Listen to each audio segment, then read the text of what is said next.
Welcome, everyone. Thanks for coming. As we continue here with our Free Speech Symposium, my name's Tom Cran. I work at NPR News, and our topic is hate speech. We're going to talk about hate speech, and there's a lot to talk about. And to talk about it, we have three experts from our midst here in the Twin Cities. To my right, to your left, John Hinderaker, president of the Center of the American Experiment. He was a litigator with a Minneapolis law firm for 41 years and graduated from Dartmouth College and Harvard Law School. He has lectured at Dartmouth and Harvard and schools too numerous to mention here, prestigious schools in the Twin Cities. So it's good to have you here, John. Thanks so much. You may know John, too, from the Powerline website, which he founded in 2002. Next to him, Christopher Chapp. Chris Chapp teaches courses on research methodology and American political behavior at St. Olaf College, and his research interests include political communication, campaigns and elections, religion, and U.S. politics. A lot of intersection there to our topic, and he also teaches about the politics of class and inequality. Christopher Chapp, thank you. Appreciate it. And Ruth DeFoster here to my right teaches writing, moral philosophy, advertising, and popular cultures. That is an amazing portfolio of topics, I think. At the Hubbard School of Journalism and Mass Communication at the University of Minnesota, her research focuses on media coverage of crime, terrorism, gun violence, and mass shootings. And look for her upcoming book, The Fear Not: How Science, History, and Culture Shape Our Fears and How to Get Unstuck. Am I correct? Not out yet? Not out yet. Okay. Good. All right. I think it'll help if when we talk, just put the mic up close. But I think it's a room here where most of us acoustically can make our points. Now, what I want to start with, let me. Excuse me. That's terrible radio mic technique. Never put the mic under your shoulder.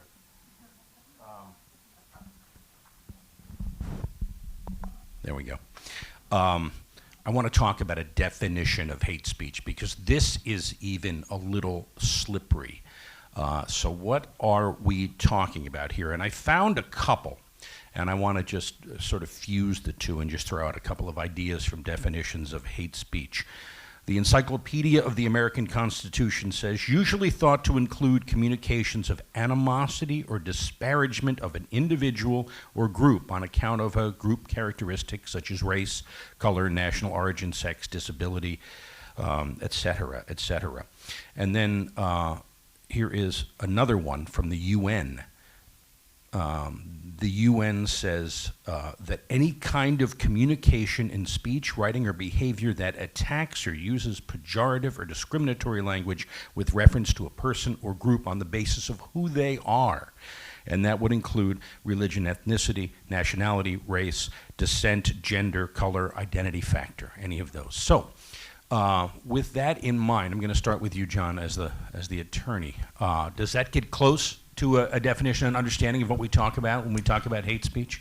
Well, I don't think there's any really consistent usage of that phrase. I think it gets applied in a political context or quasi-political context very, very freely, often simply for disagreeing with the person that's accusing you of perpetrating hate speech. But I think it's a good definition to talk about. And I think as a threshold matter, the thing to recognize is that there is no hate speech exception to the First Amendment. Okay. The Supreme Court has been very clear on this going all the way back to 1929. There was a recent case, 2017, decided 9-0 in the Supreme Court. This is not controversial. Mm-hmm. So speech that demeans an ethnic group cannot be prohibited under the First Amendment. Hate speech as such is protected by the First Amendment. Okay.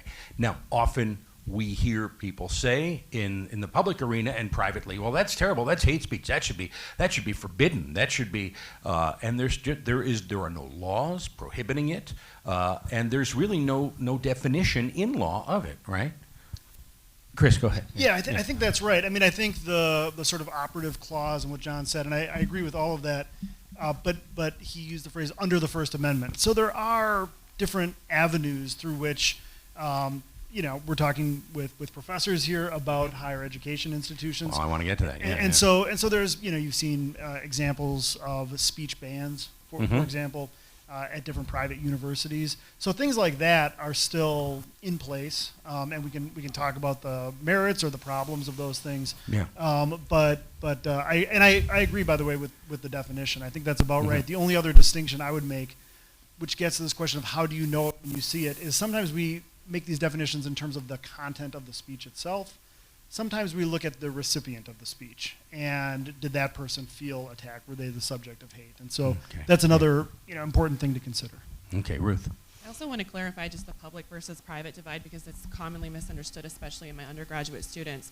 A private company, or a private university for that matter, can legally restrict your speech in any way they see fit. You have no right to free speech or free expression on Meta or Twitter or Facebook or TikTok, or for that matter at on St. Zoom Kate's. at work. At Zoom at work, right? Yeah. So I think that's a common misconception, that certainly the First Amendment applies to government actors or government entities. That's also why, incidentally, on university campuses like the one I work at the University of Minnesota, we have a much higher sort of level of protection for speech in the form of protest or demonstration. That is not the case on private college universities. Right, right. So even things such as, I'm thinking of burning figures in effigy, burning the flag of this or another country, or burning symbols of whatever those symbols may be, flags, picket signs, whatever. Even though that seems like, well, that's a sort of violent act, what are they saying by doing that? Those are entirely allowed by the First Amendment. Well, yeah, in general. Yeah. If it's in a public place and it's a public, like it's a protest or something of that sort, and the burning of the flag or the swastika, whatever it is aimed at the public, it's protected speech under the First Amendment. Now, if you go to somebody's house and go into his yard and burn a cross, that's going to be construed as a threat against that person, and that can be punished. Okay, now I want to get to that. That's a line, and I imagine it's kind of hard to draw the line, but everything I've read, and certainly what I've read from the UN and about the EU, because there are different, the First Amendment does not exist in most in any other country. Most EU countries have some protections against hate speech. When it is an incitement to violence, when it becomes an incitement to harm or violence, is it still protected? No, because incitement speech is one of the categories of speech that are not protected by the First Amendment. And so I think that's the line. There's some of we were thinking about, like, where's the line where hate speech becomes something that is prosecutable, and that is when it is an imminent incitement to violence or fighting words, as the case may be. Fighting words, exactly. That's a term I kept coming up against, and that's a legal term. It's often in quotes. Fighting words is a legal term. It Yeah. is one of the exceptions. So if you go up to somebody and say, "You miserable blankety blankety blank," in a way that's likely to provoke fisticuffs, that is not protected speech. That is fighting words. And incitement, I think one point that's important to make is that the bar for incitement is very, very high. Okay. It's got to be immediate, intentional, and direct. It's got to be, there's that lousy Republican's house right there, let's burn it down. And the crowd marches and burns it down. Yeah. General advocacy of violence is protected. If you say, I think this government should be overthrown by a violent revolution, that is protected First Amendment speech. So it's got to be an immediate and direct incitement. Direct incitement. Yeah. Okay, and personal, because oftentimes people will say, we see politicians, people in the public sphere who get death threats. And they'll say, well, they're just threats, they're just words, they're not going to be acted on.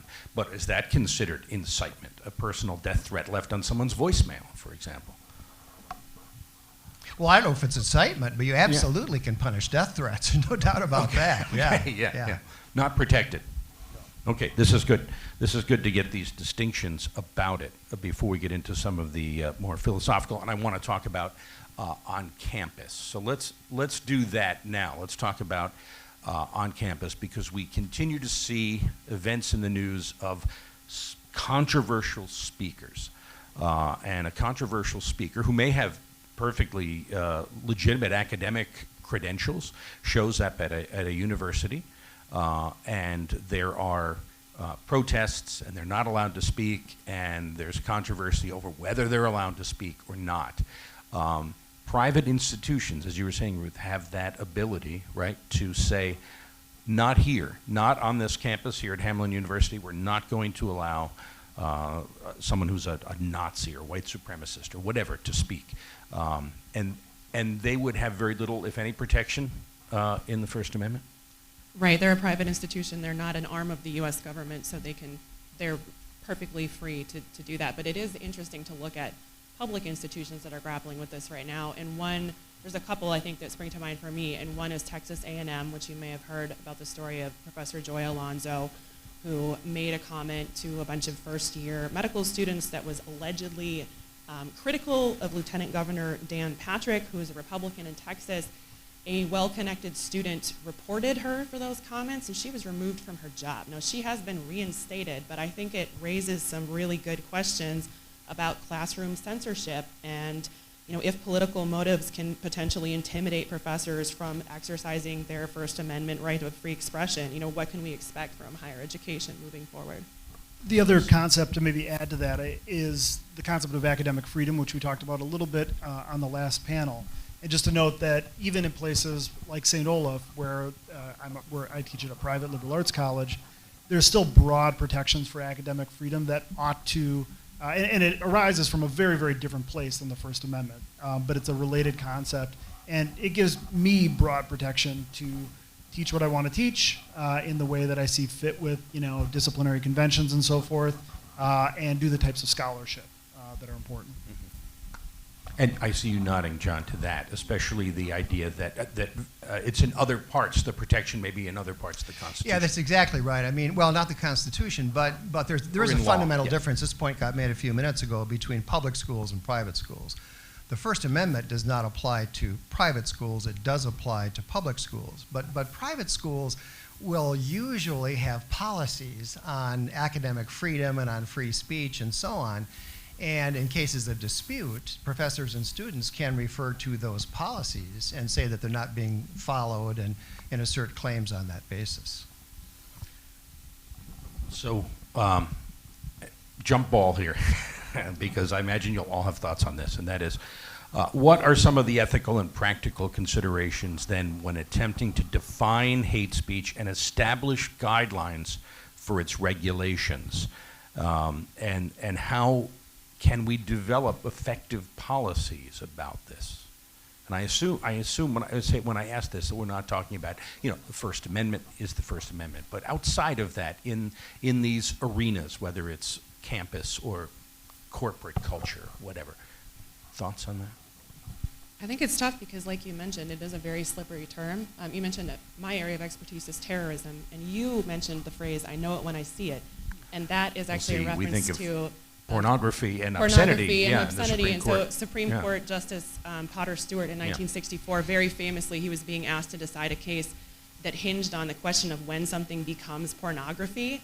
And it's the most famous line from the case is his concurrence, in which he says, "I don't know what pornography is, but I know it when I see it." Mm-hmm. And I think that kind of standard is applied to a lot of things. It's applied to terrorism. We all have this implicit idea that, I don't know what capital T terrorism is, but I know it when I see it. The problem is that's baked in with all sorts of really troubling cultural stuff that we've imbued through our pop culture diets.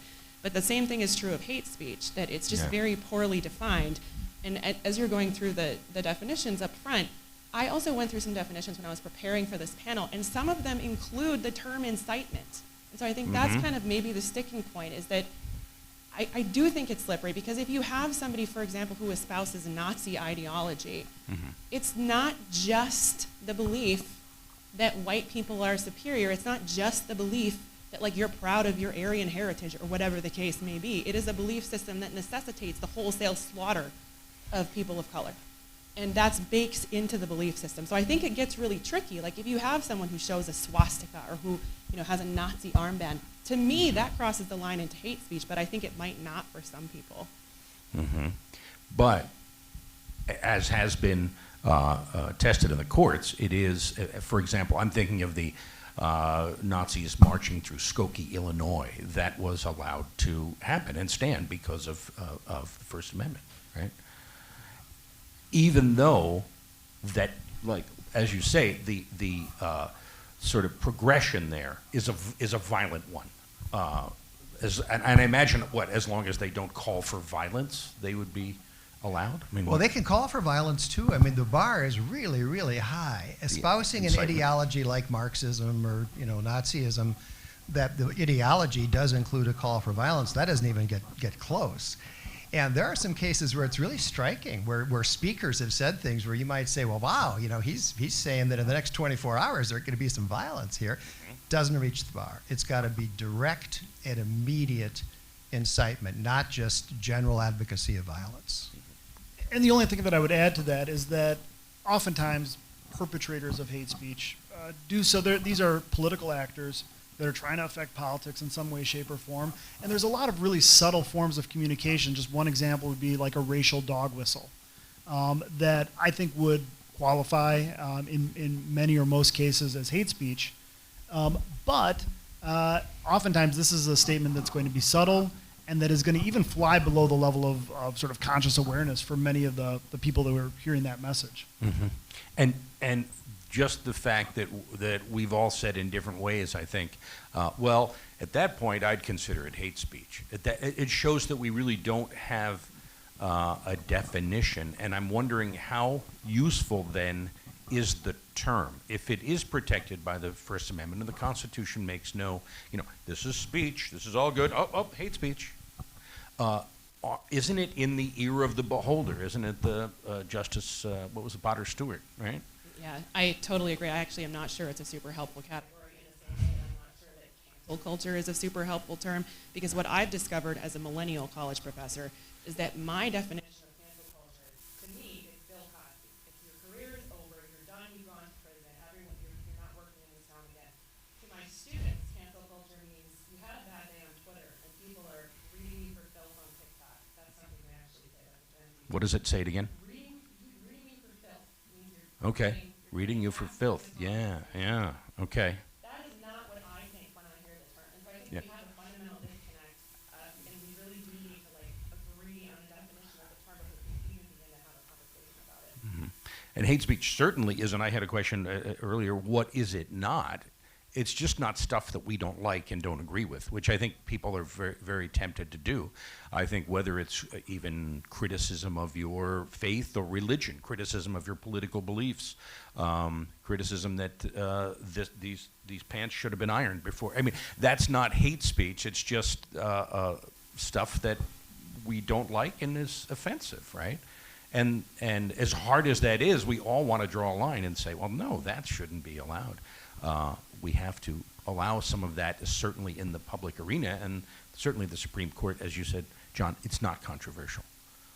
No. But is there among, let's say, the TikTok generation, for lack of a better term, is there a different understanding of this? It sounds like you're saying there is. Absolutely. Yeah, tell me more. Absolutely. Well, and also I will say, when I'm not a lawyer, but I'm a journalist, so we care a lot about the First Amendment. We actually have it written on the walls of Murphy Yes. Hall. You have to walk past it every day.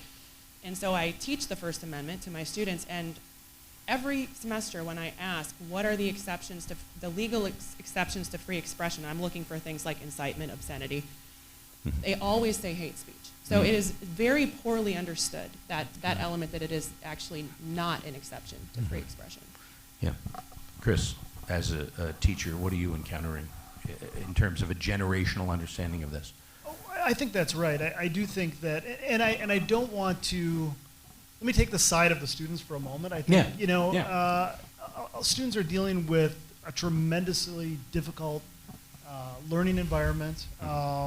They haven't necessarily been taught these concepts, and they haven't necessarily even been socialized. The last panel was about political disagreement. They haven't really even been socialized into an environment where they're used to the bounds of sort of normal civil debate.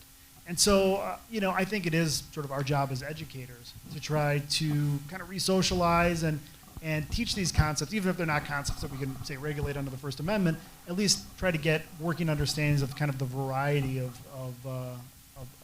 speech that's out there. Right. And would that be, is it too simple to say that's a result of social media and the change in the way young people interact that we did not have that when I went off to college.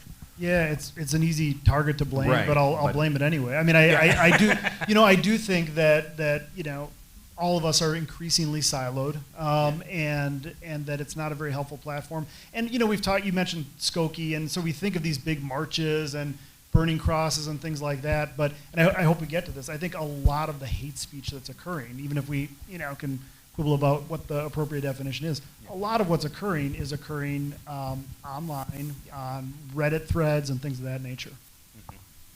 Let's get to that, and that is it being weaponized in our time on social media? Is hate speech being used to incite, or to change minds, or to this is an awfully big question. As I'm saying it, I'm realizing this is big, but or is it to change minds, or to coalesce people in politics? I think so. Yeah, Yeah. and there's been some really interesting scholarship on this, actually. I mean, there's a long list of things that happen when we flood the zone with hate speech. Some of them are just really negative mental health consequences for the people that are the targets of this speech. Yeah. But there's also research showing, for example, that it leads to political radicalization on both sides of the aisle, that people become more extreme in their views, thus making compromise and meaningful civil dialogue, much more difficult. Mm-hmm. And also literally hate crimes in many cases. Yes. I mean, look at the COVID-19 pandemic and the incredible increase in hate speech online against Asians and Asian Americans. You saw immediately, commensurately, a rise in hate crimes against those groups. And similarly, just to come back to my example of terrorism, after 9/11, we saw, especially on the East Coast, I'm from New York City, a huge uptick in the rate of hate crimes, and especially assaults against Muslims, Sikhs, and Arabs. Mm-hmm. Now, John, as someone who has been in the arena with Powerline, blog and website, what are your thoughts about this and the sort of social media aspect and the weaponization of hate speech? Well, my first thought is don't read the comments. Okay, it is always a mistake to read the comments. I don't encounter much of this kind of thing. When I hear controversies about hate speech, it's more often going to be something like a comedian who told an ethnic joke, which used to be considered perfectly okay, but now is likely to be objected to. I'm sure that there are people who say various kinds of hateful things on places like Reddit. I've never gone there myself, but I understand that is true, and I'm sure that no good comes of it. I guess the question is what to do about it. Reddit is a private organization, and if they want to host a lot of people who say obnoxious things, some of which could reasonably be characterized as hate speech, they can do that. They can do that. One thing that we've seen when you talk about social media platforms is we've seen an intertwining between some of the social media platforms and the federal government. And so the comment was made that a private company, a private social media platform, for example, can do whatever they want. They're not constrained by the First Amendment. And in general, that is true, or used to be true. But one of the things that we found is that the federal government got deeply involved with companies like Twitter and Facebook and was giving them instructions on things that they should ban, conversations they should repress, individuals that they should deplatform. And this is working its way through the federal courts right now. One of the most important cases currently going on is Missouri v. Biden, in which a couple of states and several individuals who were censored as part of this program have done a lot of discovery. They've come up with a lot of really incriminating emails and so forth. And so far, 4 federal judges have unanimously found that this violated the First Amendment, even though the censorship was being carried out by a private company because it was either coerced or significantly incentivized by the federal government. So we are seeing some of that blurring of the bright line between public action and private action. I wanted to add one thing to that, which is that there actually are 2 social media companies that have explicit policies against hate speech, and those 2 companies are YouTube and Meta.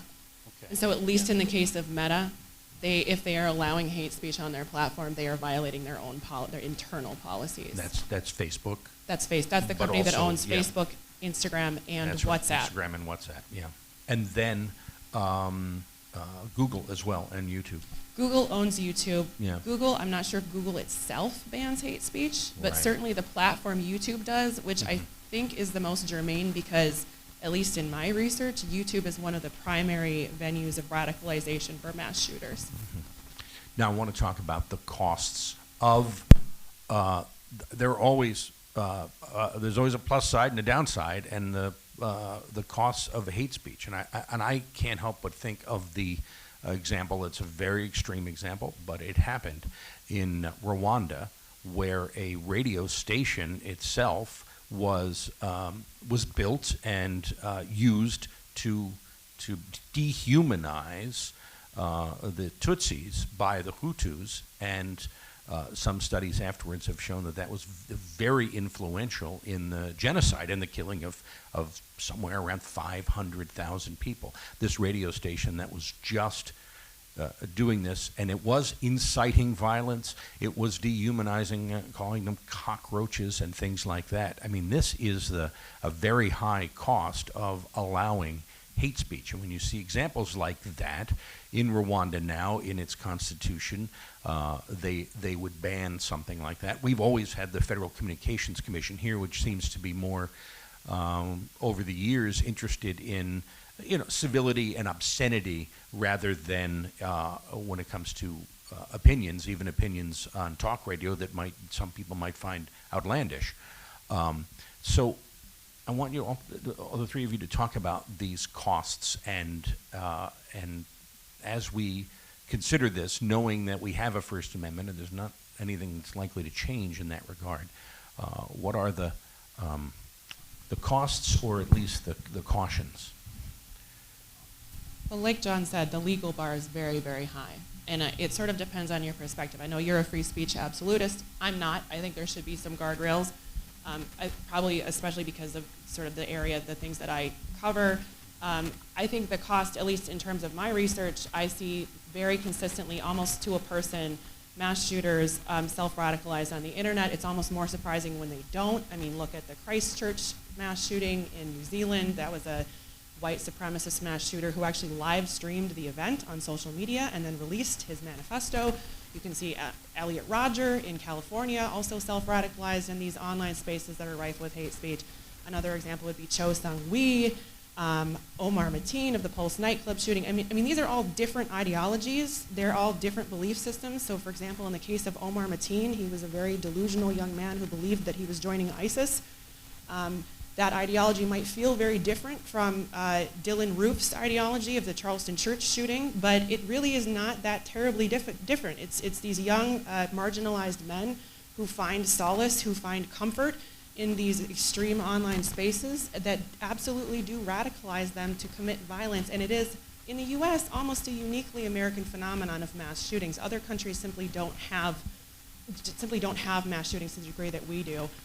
Part of that comes down to our laws about weapons, but I think a big part of it too is our sort of media environment and the way that, I know there's actually a professor here at Hamlin, Dr. Jill Peterson, who studies mass shooters and studies their ideologies and their inspirations, and she's actually interviewed a number of them, and it is astonishing how many of them harken back to the sort of iconography of previous mass shooters. They say, we want to beat the Columbine boys record, right? Things like that. I mean, it's almost become its own subculture in these more like extreme online communities.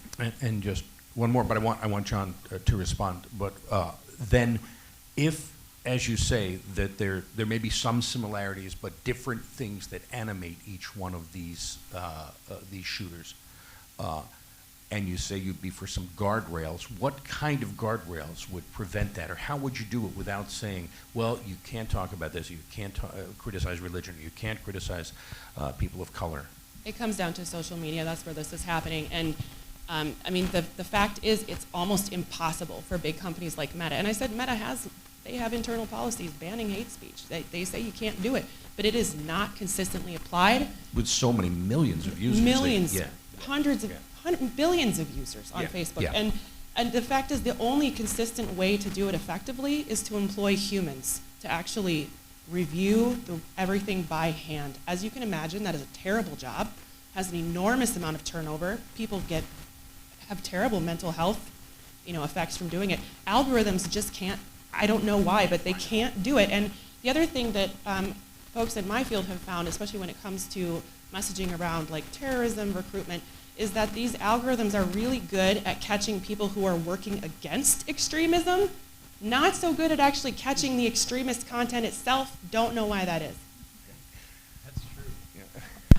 So, John, I could tell, though, at certain points you were disagreeing here. And first of all, is it fair to say that you're a nearly or a free speech absolutist? Well, I'm not really a free speech absolutist, but it's really important. I don't want to go off on a big digression here, but you have to define what is speech. What are we talking about when we say free speech? One of my favorite examples of that is if a gangster says to his henchman, shoot him, Bugsy, and Bugsy shoots him, and the gangster is prosecuted for murder, does he have a free speech defense? I mean, all he did was talk. And the answer is no, of course not. Of course not. Right.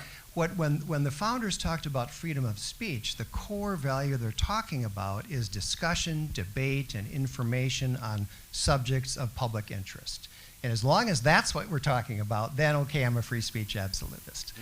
But that's really the core of the First Amendment.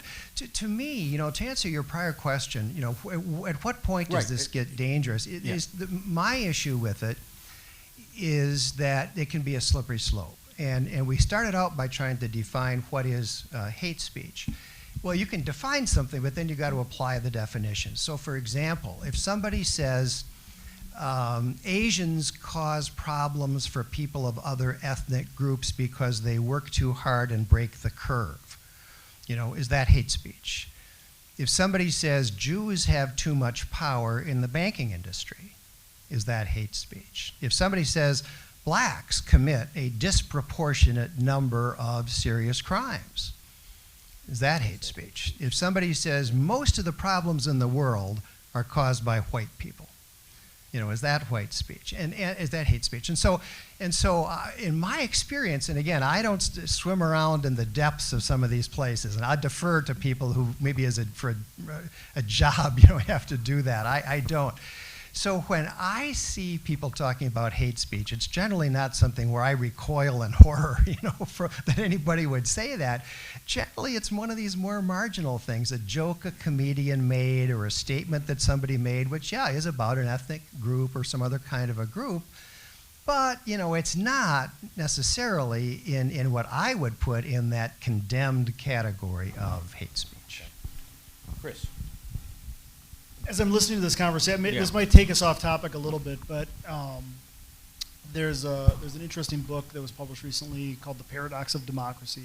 It's by Zach Gershberg and Sean Illian. And they argue that the conversation that we're having right now is a conversation we've had before.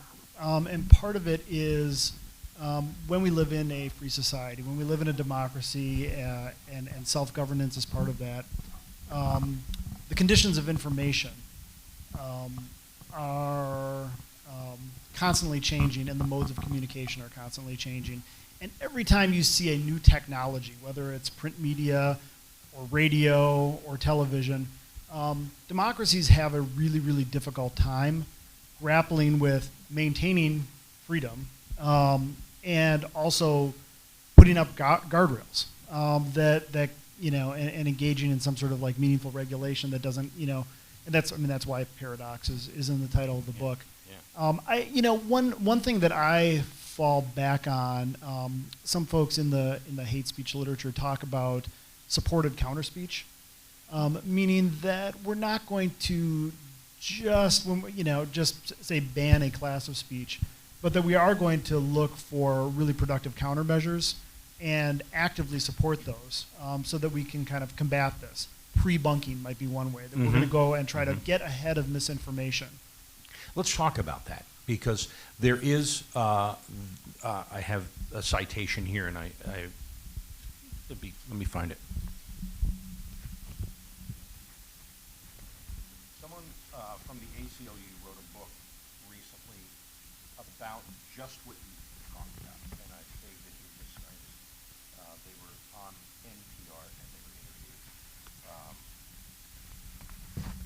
Nadine Strawson, who basically, if I can summarize her argument, is what we don't need is censorship. What we need is more speech. So whether that's pre-butting or whether it is rebutting, the haters, the hate speech. What do you make of that argument? She said that's really the only remedy here, that censoring or cutting it out it just doesn't work. She argues historically that's never worked. I don't have her more subtle, but I'm summarizing. What do you make of that? I would just be really careful. I'm not familiar with that exact argument. You know, you see the term marketplace of ideas used a lot, and at one level, I think it's a really lovely idea, but often those markets are not even. And so I just think that we need to be really, really careful before we say more speech, that we're not just amplifying something that's causing big problems. And so when I say supported counter speech, I really mean supporting the type of speech that's going to help us counteract the negative effects of hate in the information environment. I also want to say, I mean, I generally agree that you kind of can't have it both ways. So like I think more speech sometimes is the solution, especially when there's a lack of a clear legal standard. So for example, to use the example of a comedian, let's say a comedian does make a tasteless racial joke. That's his right to do. And it is also everyone else's right to say that was dumb and not funny, and I'm going to comment on your social media. That's their right. So like you're certainly free to say it, but then you also have to be free to hear the feedback that people give you, and it's both sides of the coin. Mm-hmm. And up to and including, I think, the cancel culture, which I've seen examples of, even private citizens getting tangled up in tweets that were unintentional or unintentionally meant to be funny, and then all of a sudden they get back home from a trip and they're fired. Those seem like drastic consequences. But at the same time, if you're going to say something in the public arena, it would seem to me that you have to then put up with criticism of it. That seems to be part of the pact, if you will, the tacit pact, right? You know, if I might, the idea that the remedy for bad speech is more speech, you know, not to try to stop the bad speech, that's a long-standing pro-free speech formula, and in general, I agree with it. I would say that we are living in a time where that remedy is being applied liberally and generally successfully. I mean, it's not hard. If somebody does something obnoxious, says something obnoxious, it's only a matter of seconds sometimes. Yes, in 30 seconds, there's going to be people piling on Facebook or Twitter or whatever it might be. I do think that we're in an environment where, and some people think too much so, you know, too much of a hair trigger. You can talk about that in a given case, but I do think we are in an environment where the remedy of bad speech being, you know, swamped with counter speech is really happening. Mm-hmm. I just want to mention there's a great book by journalist John Ronson called So You've Been Publicly Shamed. Mm-hmm. And if you're interested at all in some of these cases where like somebody made a tweet and then it ruined their life, it's a great deep dive into that. Okay. And how, from that book, how common is that? I don't think it's as common as people think it is. Exactly. I think that the concern about that is really overblown. I mean, it does happen. I mean, the key example from the book is there's a young woman a white woman, who went on she got on an international flight to Africa, and before she got on the international flight to Africa, she made the one I was thinking of. a tasteless tweet about HIV. Right. Okay, and so now she doesn't have Wi-Fi for the next 12 hours, and she lands in Africa to destroy that. Her life has now been destroyed, right? So, it was a terrible tweet. I wouldn't have made it. Absolutely not. Right. Awful joke. But she was also like a child. So she was like 18.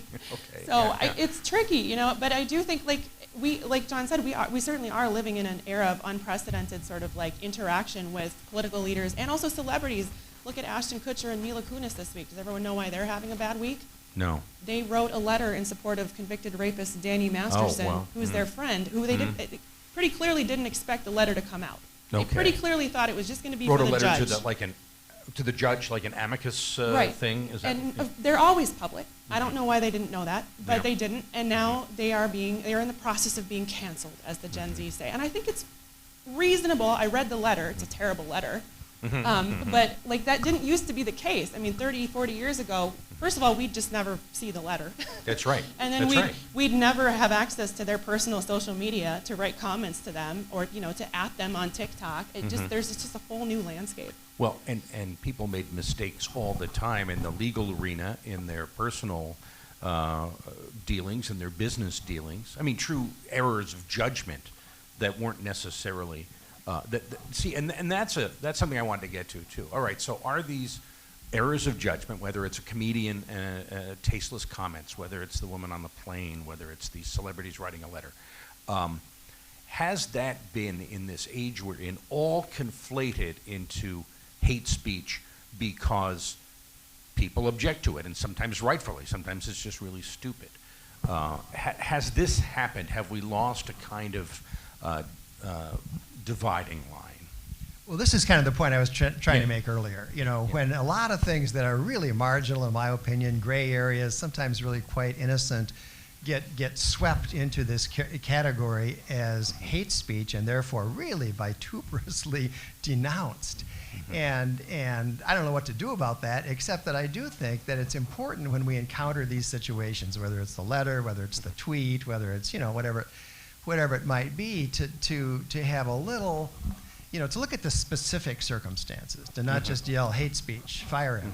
Look at the specifics of what context. Exactly. What's the content, and what's the context, and have a little bit of sympathy. I think that sometimes online, I've seen this on people commenting on things I write online. Sometimes people are so quick, to just pounce, with the most vituperative response to That's to never something that happened somebody to has me on said. the radio, though.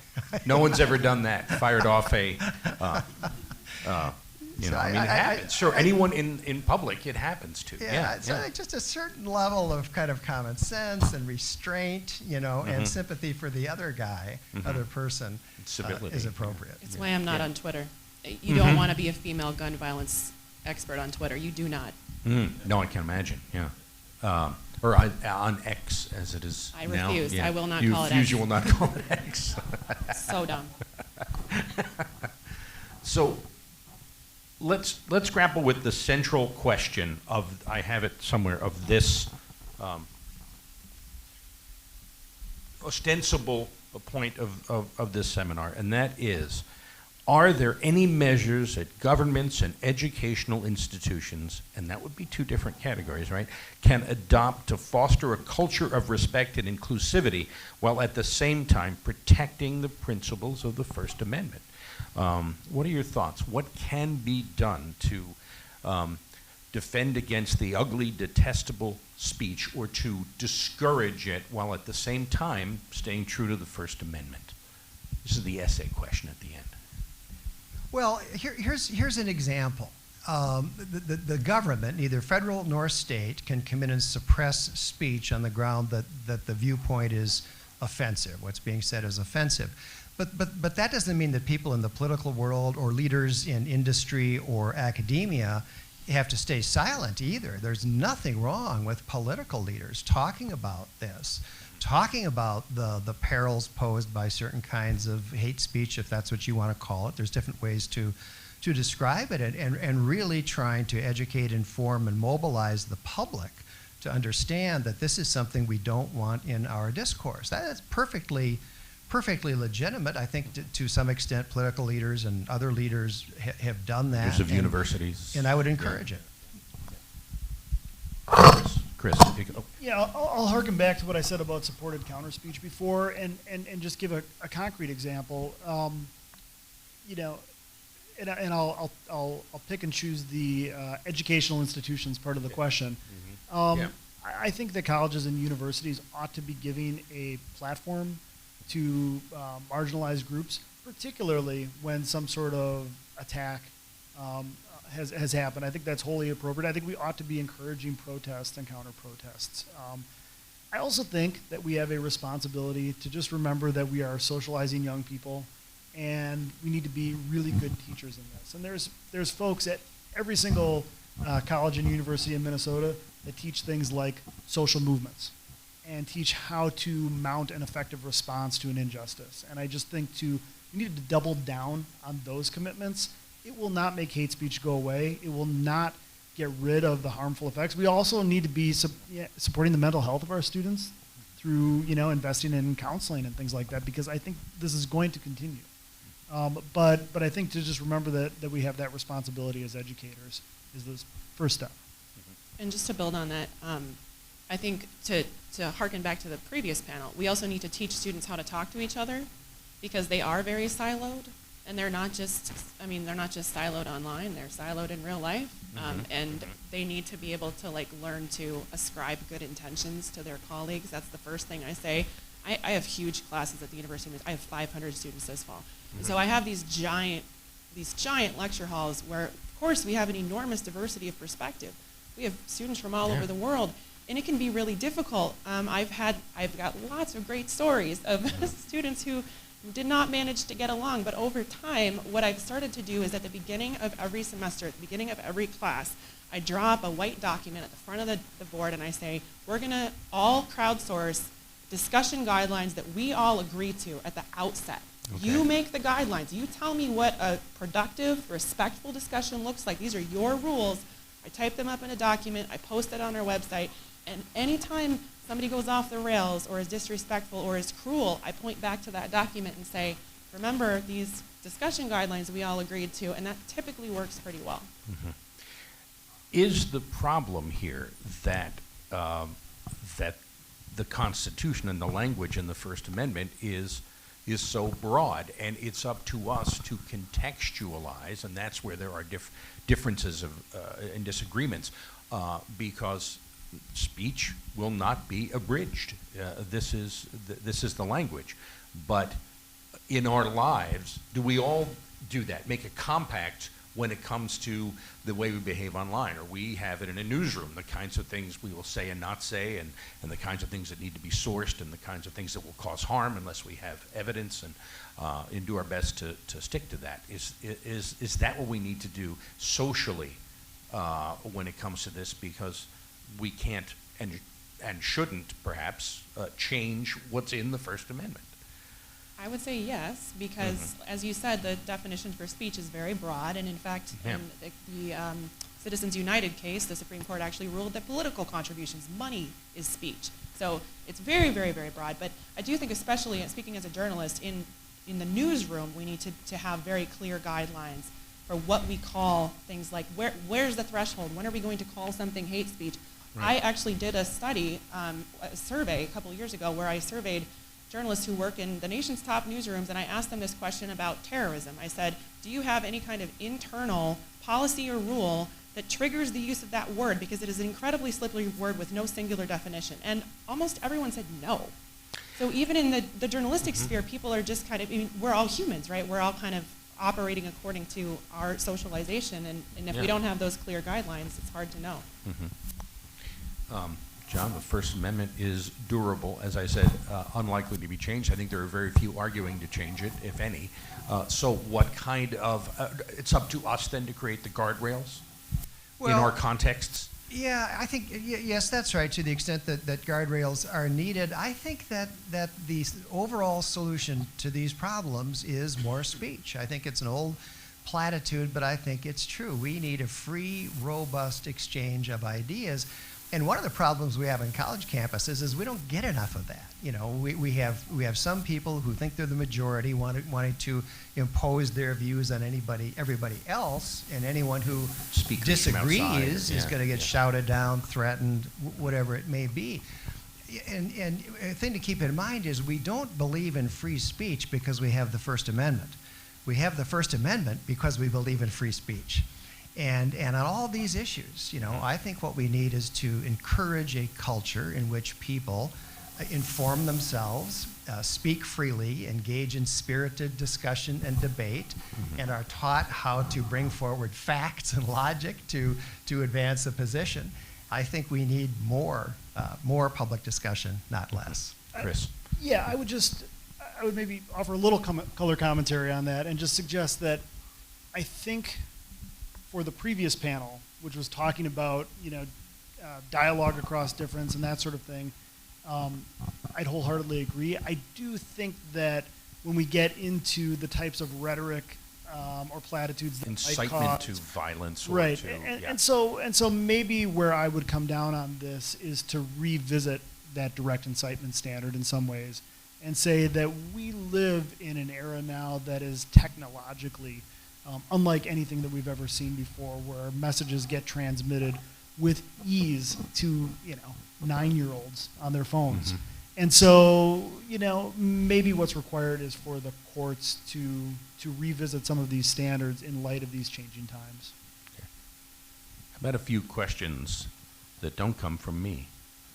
Who has a question? And the microphone is there. Hi, thank you all for being here. It's been a great discussion. I actually have a question for Ruth. There's this, I don't know if it's a new phenomenon, but it's been talked about, stochastic terrorism, which it's not indirect incitement, but it's also not direct incitement.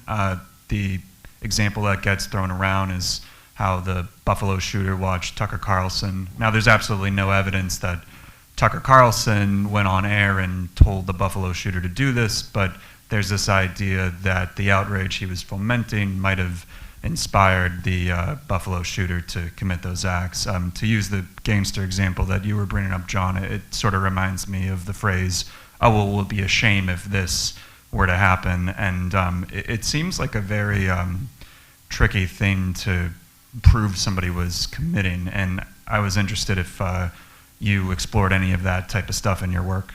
So typically, no. What I typically look at is examples of mass shootings. I wrote a book about 20 years of mass shootings and who got called a terrorist and who didn't. And one of the things Tom and I were talking about before this panel is there is no federal crime of domestic terrorism. That's a common misconception. So you cannot be charged on the federal level with terrorism. It just you can't. And so when we have these semantic debates about who's a terrorist and who isn't, it's largely just that. It's semantics because like hate speech, there are no hate speech laws in the United States. You can't be charged with hate speech. There are hate speech sentencing enhancements, which my understanding is the Supreme Court has ruled to be constitutional because you're not punishing free expression, you're establishing a motive. And similarly, for your example of terrorism, there are terrorism sentencing enhancements. And so in a case like that, I don't know how much blame really to put on sort of extremist media. I would put, personally, I do think it's a big problem. Like I said, most mass shooters, the vast majority of whom are male, self-radicalize on the internet. And there's actually a great New York Times podcast about this. It's called The Rabbit Hole, if you're interested in exactly how that happens. But legally, just to self-radicalize on the internet. Self-radicalize. So they are looking for Not contents. always initially. Not always initially. Okay. There's actually been, there's a really interesting, there's a lot of recent interesting research on the crunchy mom to QAnon pipeline. That idea that once you start sort of questioning things like vaccines, it's a hop, skip, and a jump to Wayfair is selling children on their on their website. I don't know why, but that is the case. And so to your point, yeah, I think that is a mitigating factor. I think that is a variable that helped to inspire this person, but you can't, there's no legal remedy for that, and the person who did that can't even be charged with terrorism, so that it's a slippery definition. Any other comments on that before we take maybe another? Anyone else? Step up, don't be shy.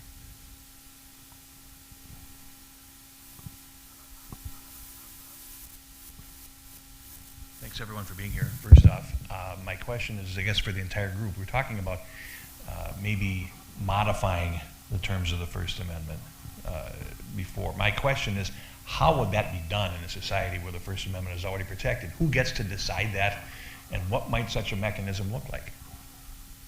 That is a good question. It's sort of, fantasy jurisprudence, I guess, right? Well, to amend the Constitution, you need the votes of 34 states, which is not going to happen. Yeah. I think what could happen, it won't happen anytime soon, and I hope it doesn't happen, but what could happen is that over time, justices could be appointed to the Supreme Court who would just take a different view and who would say, well, we think that the First Amendment should no longer be held to protect as much speech as it does, and the government should be allowed to suppress speech in certain categories and start deciding cases that way. Is that what has happened in, and each context is different, but in different, I notice in the UK, in Ireland, in Germany, certainly, there are prohibitions about inciting Nazism or even discussing it or displaying the swastika. Is that the way those have happened in those nations, amended, either is it legislatively or is it through whatever their charter document is?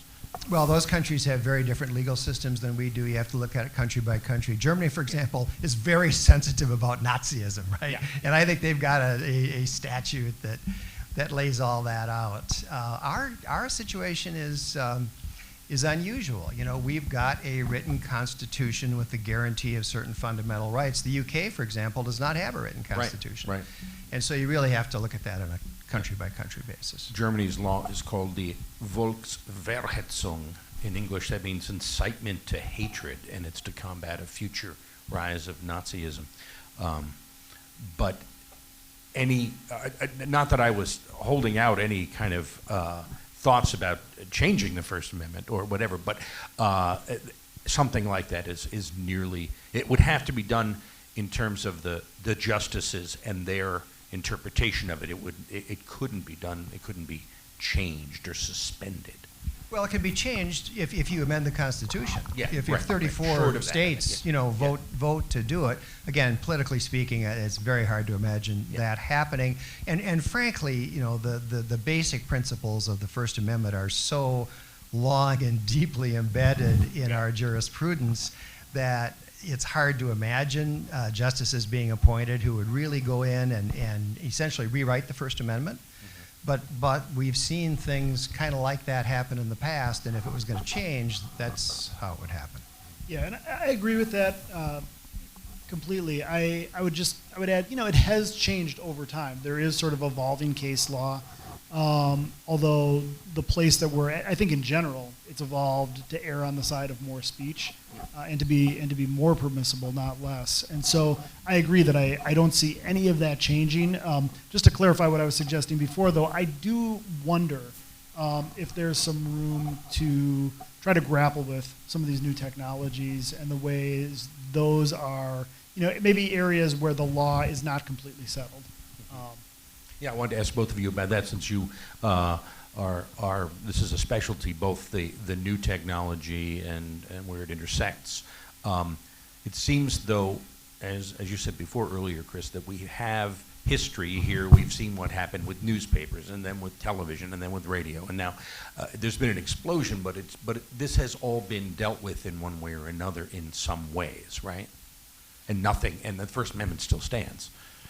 Oh, sure, and you could, you know, look at changes in different regulatory bodies. Yeah. The FCC and the way it has handled different types of speech in television. Yeah. For example, but that, you know, the power of the FCC as a regulatory body really rests on different premises than what, you know, currently governs the internet. And so I don't think that, you know, I guess I don't see a lot of, like, you know, hope for like a new agency or something like that. I don't see that happening. I just want to add that one of the biggest barriers standing in the way of sort of mitigating some of these problems, because it is happening on social media, is algorithmic information delivery. I mean, it's a fact that there's no standard Google anymore. There's certainly no standard TikTok. I joined TikTok to try to see what my students are doing, and it very quickly figured out that I'm a mom in my 30s and not a teenager, and started only showing me like foot orthotics and cooking videos. I was like, great, this is what I want, but I want to see. How does it know that? When we talk about that, people say, oh, it's the algorithm, but what is it? What is it? It is measuring how long you spend on each post. Okay. If you're clicking, so in advertising we call it the funnel. So if you get an ad on Instagram and you take a screenshot of the ad, you move down the funnel. If you click on the ad, you're even further down the funnel. If you put something in your cart, you're even further down. So this is all data that's quantified very precisely to deliver more of what you already like and what you already think. And as you can imagine, that is a death knell for democracy. And I'm just going to add, I did a study that I published 2 years ago, and it was actually, we weren't looking for this at all. My colleague is a neuroscientist, and what we were looking for was people's perceptions of illicit drugs. We wanted to correlate their media consumption with what they believe about like the relative danger of fentanyl versus crack versus heroin. And we found some very interesting stuff. But the most interesting finding that came out of that study was that when we had 500 Gen Z respondents. They were all 19 to 23. And when we asked them, where do you get your news? They said, I watch TV, I listen to NPR, I read the newspaper. But when we said, where did you get your news yesterday? Guess what 98% of them said? TikTok. Social media, TikTok, social Instagram. media, And so there's this disconnect between where people think they're getting their information and where they're actually getting their information. And I think it's very dangerous because that algorithm is just systematically filtering out anything that they don't already like and believe. So it's making it even harder for us to have conversations across the aisle because you're in your silo and you're just not even being exposed to other perspectives. We have talked about for a generation now the echo chamber, and is this a good thing or not? And it sounds like this is the echo chamber, turbocharged echo chamber. Yeah, there's a scholar named Eli Parasay who calls it the filter bubble, that you're in a filter bubble and you might have this. I think that's why a lot of people were surprised when Trump won because, well, in my Facebook landscape, nobody supports Trump. Nobody, right. Well, but that's not a perfect cross-section of the entire United States. And so I think, like, especially for younger consumers, it's very hard for them to understand that what they're seeing is not a perfect cross-section of everything. It's been tailored to their experience. Another question here. This will be our last question. I want to have you address this notion of cancel culture. Because we've labeled young people's responses, not all young people, some young people's responses to speakers, as cancel culture. But yet and still, when we have someone who's in chambers and yells, "You lie," we don't say, that's cancel culture. So I'm wondering whether or not we're contributing to the problem with young people and really pushing them in an extreme direction, because instead of understanding them and understanding why they might react the way they do to people they perceive as engaging in hate speech, that we're actually exacerbating the problem rather than helping them understand how to respond to issues. No, I completely agree with you. I think that especially young people get unfairly maligned and marginalized for their interests, and one of the ways that we sort of dismiss young people's genuinely held ideological perspectives is by saying, well, it's just cancel culture. And I tend to agree with you that, I mean, there certainly are examples. The John Ronson book I mentioned has several of cases where that sort of public piling on has certainly gone too far and has been disproportionate and inappropriate. But that said, most of the time, that's not what that is. Most of the time, it's students who are having a sincere ideological, they sincerely oppose something on ideological grounds that they are able to articulate. And so I do think it can be dismissive, especially for older folks, for us to look at them and say, well, this is just you being petty. Yeah. And it's the term, too. And these terms catch on, and the terms catch on. They certainly did before the internet on mass media, and they seem to catch on quicker now, whether it's cancel culture as a quote, with quotes around it, air quotes. Anyone else, any other thoughts on that? But cancel culture also sometimes is an attempt to enforce orthodoxy of opinion. For example, the widespread attempt to cancel J.K. Rowling, the author of the Harry Potter books, because she has dissented from some gender views that some people hold. And I do think cancel culture can be a very sinister effort to monopolize and to drive out dissenting voices on an issue. Isn't it another example of if we say things we don't like, people we disagree with, that's hate speech, and that's incorrect.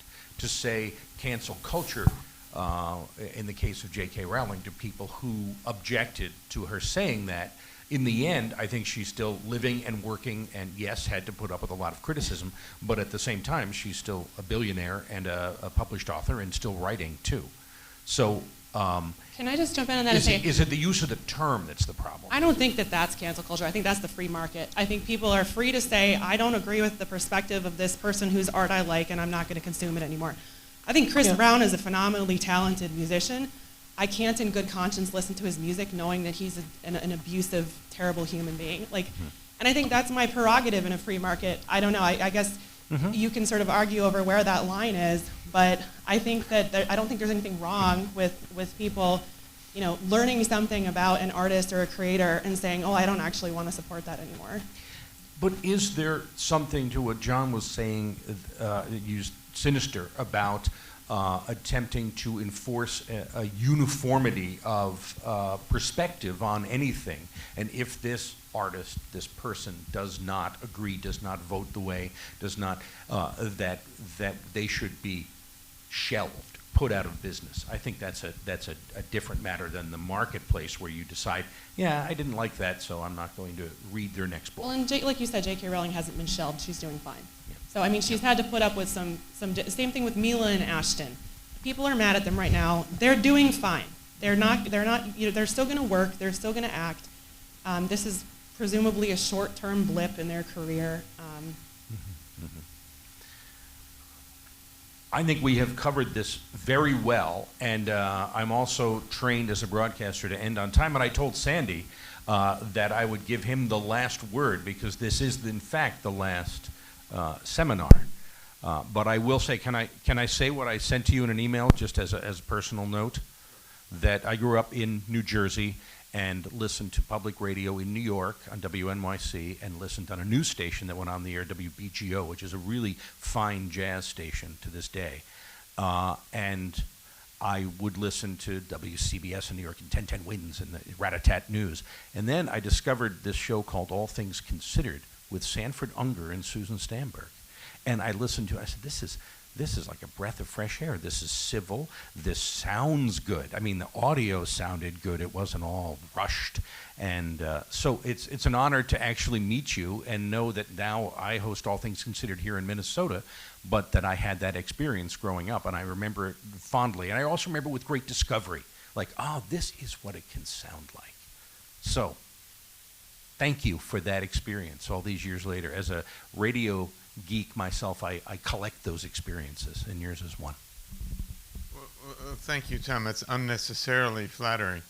I have to tell you that I was not the original host of All Things Considered, so I did not invent the genre or contribute very much to its invention. And I discovered it too when I was invited to take the job, really. But I actually like to think that means of discussing things with non-obvious experts, trusting people's common sense and broad interests has made a very important contribution. And I'd like to think that it helped form my notion of moderating views and discussions of this sort. So we're very proud of having brought this conversation to St. Paul for a few days, and grateful to all those who agreed to participate. It's obviously, we've had 10 different sessions in 3 days, probably more than we should have. So it's hard to get very far down the road with each one. I thought this was a very interesting discussion, and one that actually just yesterday, Jane Kirtley, or day before yesterday, Jane Kirtley and I had some very sharp disagreements about the subject of hate speech. And I'm not going to try to rekindle that fire at the moment, because we're done and John and I have to catch a plane. Yeah. But I am very grateful to all of you for your thoughts, and we'll be back on this subject. Well, it has been great to have you here in our midst. Thank you. Yeah. Well, now we're supposed to take this kind of regional conversation to 3 other places in the next year, and Where have you decided on? haven't decided. The only thing that's certain is there'll be places where the Knight Foundation has regional offices, and some good connections with local universities and so on. But Georgetown's very committed to this conversation and to elaborating it and hearing as many voices as possible. So thanks for adding yours, and so articulately to boot. Thanks. Thank you. It's been